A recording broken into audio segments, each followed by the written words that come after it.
올해 사업 기간은 2023년 1월부터 12월까지 1년간이 되겠고요. 학교는 유초, 중고, 40 모두 신청이 가능하다고 합니다. 그중에서 올해 40개교가 신청이 지원이 될 거고요. 신규로 30개교, 계속으로 10개교입니다. 이 부분은 저희가 다시 한번 설명드리겠습니다. 한 가지 유의하실 사항은 시도교육청에서 탄도중립 시범학교도 선정이 진행되고 있는 걸로 알고 있는데 탄도중립 시범학교하고 중점학교, 중복으로 진행은 불가한다는 점 좀 이 점 좀 유의하시기 바랍니다. 저희 이번 같은 경우에 지원 유형을 두 개로 나눴습니다. 재작년하고 작년은 전부 다 신규로 했었는데 이번 같은 경우에는 신규 유형으로 30개교를 뽑고 선도 유형으로 해서 21년, 22년도 탄소중립 중점학교로 지원받은 학교 중에서 조금 더 발전시키고 보완해서 좀 확산할 필요가 있는 그런 학교를 한 10개 정도 선도 유형으로 뽑을 예정입니다. 신규 유형은 이름에서 바로 아실 수 있다시피 한 번도 중점학교로 지원받지 않은 학교 중에서 30개교를 선정할 예정입니다. 저희가 지원 내용은 신규 유형 같은 경우에는 교당 3,500만 원의 사업 운영비가 지원이 될 거고요. 선도 유형은 1,500만 원 정도 지원이 될 겁니다. 신규 유형과 선도 유형 차이를 둔 이유는 아무래도 이게 탄도 중립을 위해서 학교 시설 공간 정도 개선이나 아니면 그런 신축, 신개축이 필요할 것 같아서 이런 부분들을 차등 지원하게 되었습니다. 그리고 저희 부처가 관계부처 공동으로 개발한 환경교육 프로그램이나 전담 전문기관에서 개발한 그런 자료들 지원이 될 거고요. 또 관계부처에서 탄소 중립 관련 인프라가 지원될 예정입니다. 다음으로 관계부처별 지원 내용을 설명을 드리겠습니다. 저희 교육부에서는 이 사업을 총괄하고 있고요.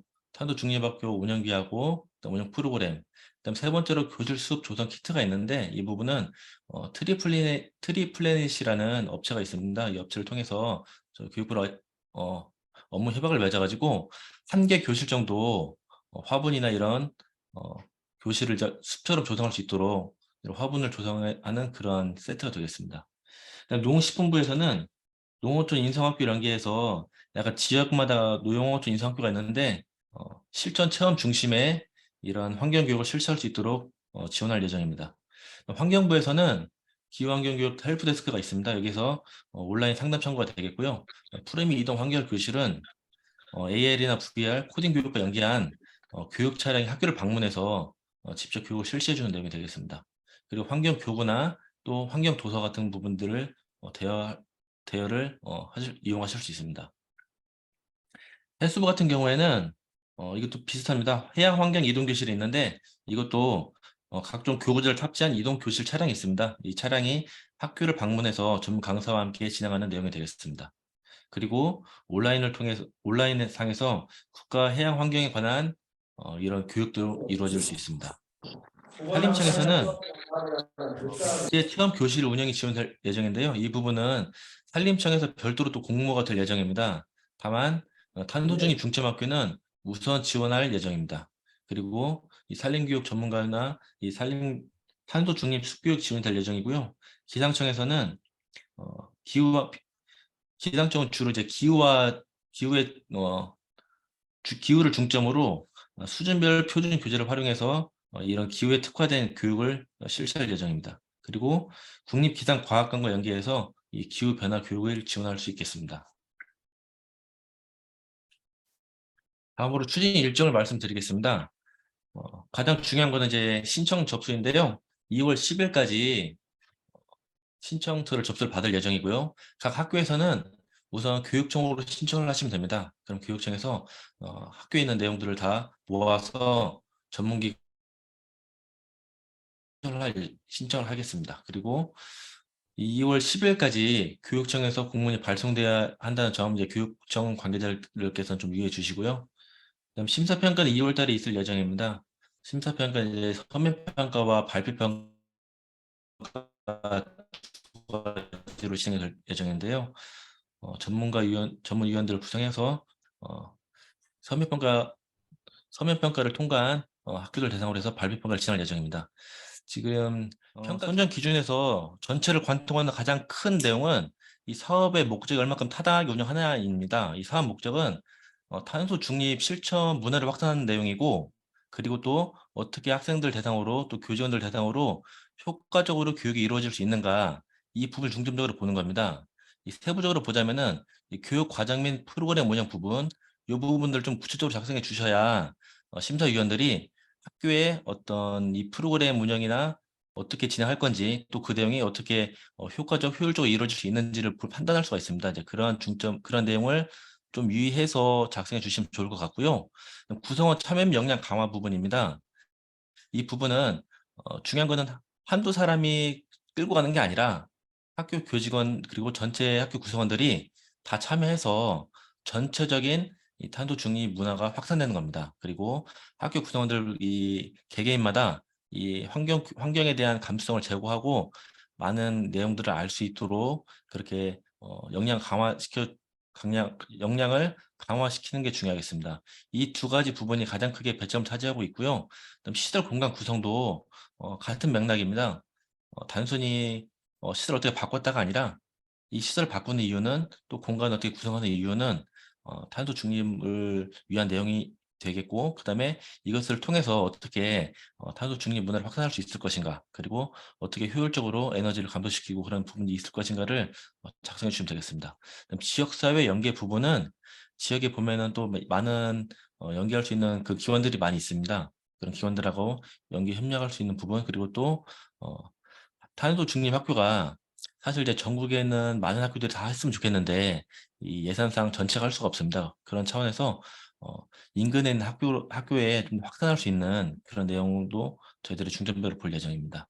이행 체계는 이 부분은 구성원 참여 부분과 약간 비슷할 수 있겠는데요. 한두 명의 선생님이 이 탄소 중립 중점학교 지원 사업을 이끌어가는 것이 아니라 어떤 전담 조직이나 어떤 인력 구성을 좀 볼 예정이고요. 그다음에 예산 집행을 얼마큼 효율적으로 하실 것인가, 이 부분들을 보겠습니다. 그다음 신규 유형과 선도 유형 같은 경우에 세부적으로 이 배점 차이가 있습니다. 여기 보시면은 신규 유형은 시설 공간 구성과, 그리고 신규 시설 공간 구성이 20%이고 선도 유형은 15%입니다. 그리고 지역사회 연계 부분은 오히려 반대로 신규 유형은 10%인데 선도 유형은 15%입니다. 그리고 이행체계 구축이 신규 유형이 10%이고 선도 유형이 5%인데요. 이렇게 차이가 있는 부분은 선도 유형 같은 경우에는 이미 한번 사업을 진행해 봤기 때문에 시설 공간이나 이런 이행체계 구축이 어느 정도 이루어졌을 것이다. 그리고 그런 부분들을 좀 비중을 낮춘 거고요. 선도 유형 같은 경우에는 이제는 확산이 또 중요한 단계입니다. 그래서 확산에 대한 부분을 좀 더 중점적으로 보기 위해서 이렇게 비중을 좀 달리했습니다. 그리고 계산 발전 정도라는 거는 이건 선도 유형만 해당이 되겠는데요. 지난번 사업에서 얼마큼 발전해서 모델을 발전시킬 것인지, 그런 부분들에 대해서 저희들이 이제 볼 예정입니다. 구체적으로 말씀드리자면 기존의 사업에 대한 성과 분석을 통해 어떻게 발전 방향을 수립했는지, 그다음에 내용이 얼마큼 적정한지를 저희가 볼 예정이 되겠습니다. 예, 안녕하세요. 방금 소개받은 한국교육개발원 환경통일교육연구실의 정재훈입니다. 예, 앞서 사무관님 말씀하실 때 그 선정평가 기준이었나요? 그 부분도 좀 잘 들리지 않았는데 그 공문에 나왔던 그 문서 내용들을 좀 말씀해 주셨음을 제가 안내 드리겠습니다. 그럼 구체적으로 이 탄소중립 중점학교 신청 안내에 대해서 제가 말씀드리도록 하겠습니다. 예, 공문에서 다 확인하신 것처럼 신청서는 두 가지입니다. 중점학교 신청서가 있고요. 그리고 중점학교 운영계획서가 있습니다. 그리고 운영계획서의 경우는 선도 모델 유형과 그리고 신규 지정 유형이 좀 다르다는 것을 다시 한번 좀 말씀드리겠습니다. 그리고 중점학교 선정 과정에 대해서 좀 궁금하실 텐데요.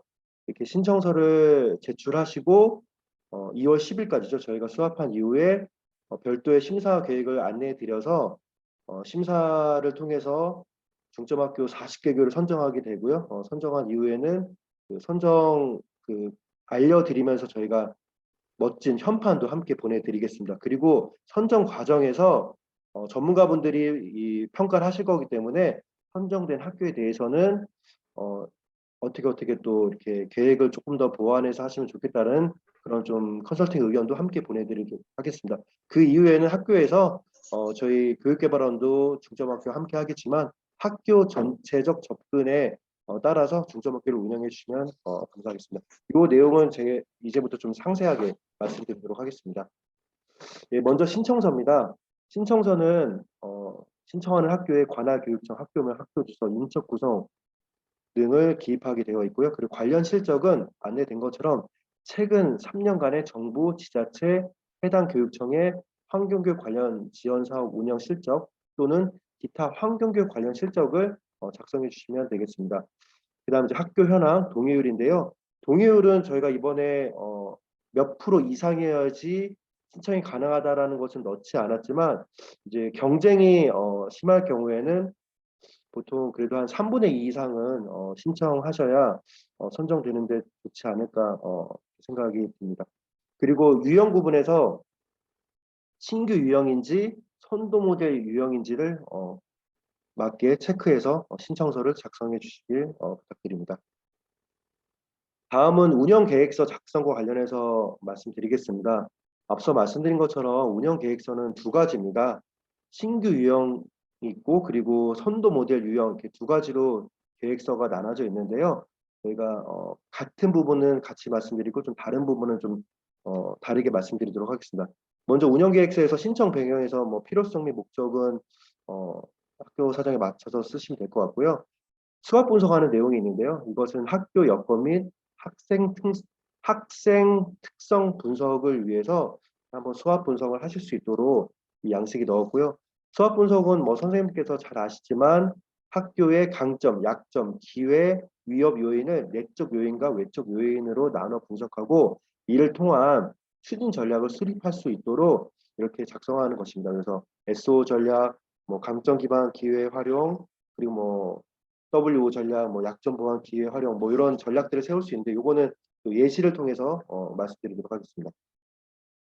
예, 참고로 저희 그 사회자께서 말씀하셨지만 지금 이렇게 줌으로 말씀드리는 내용도 다 녹화되어서 저희 유튜브 채널 그리고 학교 환경교육 정보센터에 올라갈 내용이고요. 지금 말씀드린 이런 설명 자료도 함께 업로드해 드릴 예정입니다. 예. 그래서 이 수학 분석을 통해서 학교 여건 및 학생 특성 하신 내용들을 근거로 해서 예를 들어 뭐 강점 기반 기회 포착, 뭐 기회 활용 이런 전략들을 세우실 수 있고요. 뭐 이렇게 다양한 좀 전략들을 선 신청서 작성 단계에서 운영 계획을 수립할 때부터 이렇게 좀 하시면은 차후에 중점 학교로 지정된 이후에 운영하시는 데 더 유익하지 않을까 이렇게 해서 요 수학 분석을 좀 하실 수 있도록 양식이 넣었고요. 그리고 선도 모델 유형에 한해서는 이 추진 성과 및 한계 부분이 있습니다. 이거는 신규 신청하는 양식에는 있지 않습니다. 그래서 이 선도 모델은 2021년 또는 2022년도에 이 중점학교를 한번 운영한 바 있는 학교들에 해당하는 내용입니다. 그래서 2021년 또는 2022년도에 어떤 사업 성과의 환류 평가를 통해서 개선 사항을 탐색하는 것이 목적입니다. 이 PDCA 뭐 모델도 우리 선생님도 잘 아시겠지만 플랜, 계획, 두 실행, 체크, 평가, 액션, 개선의 과정을 반복함으로써 지속적인 학교 조직 및 교육의 질을 관리하는 방법입니다. 이 내용도 제가 예시를 통해서 말씀드리도록 하겠습니다. 예. 그래서 보시는 것처럼 먼저 플랜 2021년 또는 2022년도에 중점학교를 운영한 학교에서는 그 21년도나 22년도에 중점학교 운영의 목표 및 계획을 검토하는 게 이 플랜 단계고요.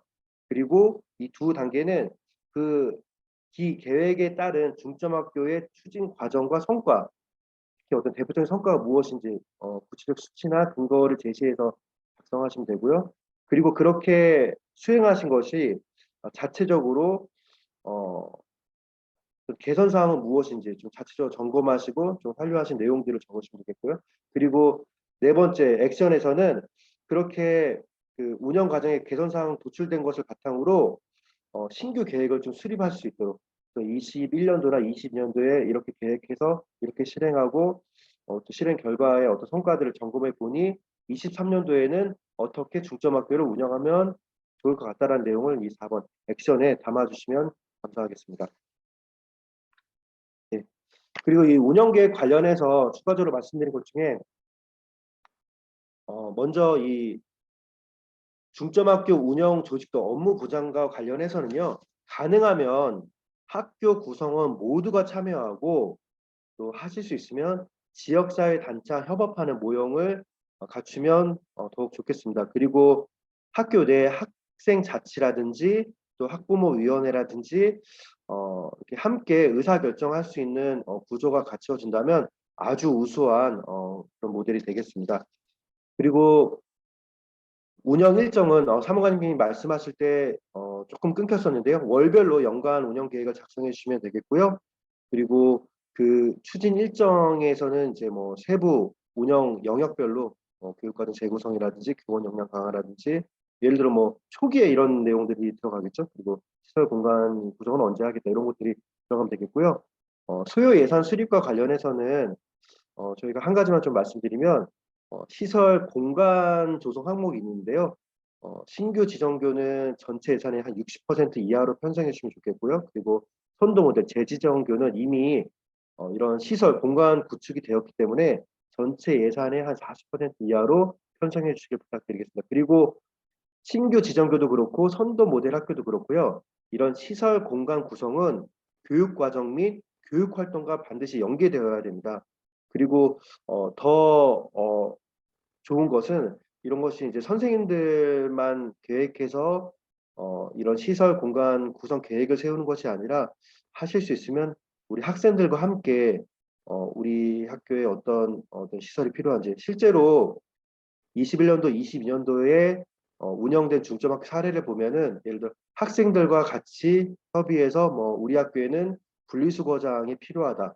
뭐 이렇게 학생들과 함께 선생님들이 같이 고민해서 계획을 하고 실제 실행한 사례들이 있습니다. 그래서 이런 시설 공간 조성 부분도 학생들과 함께 계획하고 의사결정하시면서 진행하시면 좋겠습니다. 그리고 한 가지 더 말씀드리면 지역사회와 협력 하시고 또 이렇게 좀 확산 공유될 수 있도록 되면 좋겠고요.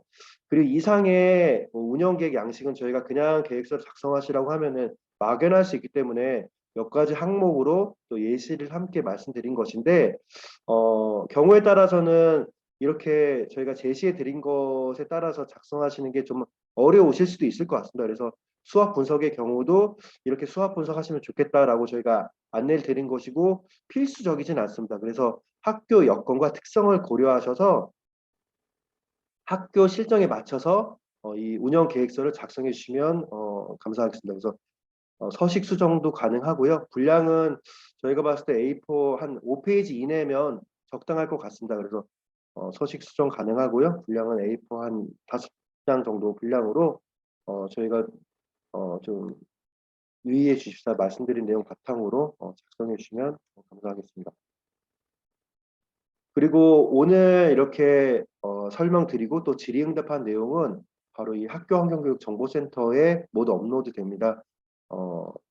끝나고 저희가 이제 녹화한 것을 다시 올리는데 시간은 걸리기 때문에 아마 오늘 오후 늦게 내지는 뭐 저녁 시간에 올릴 수 있을 것 같고요. 그리고 오늘 사무관님 그리고 저희 한국교육개발원에서 설명드린 자료도 모두 이 학교환경교육정보센터에 올라가게 됩니다. 그리고 공문에 나와 있긴 하지만 우리 한국교육개발원에서 중점학교 어떻게 지원하고 있는지 또 담당자 명단도 지금 이렇게 안내해 드리겠습니다.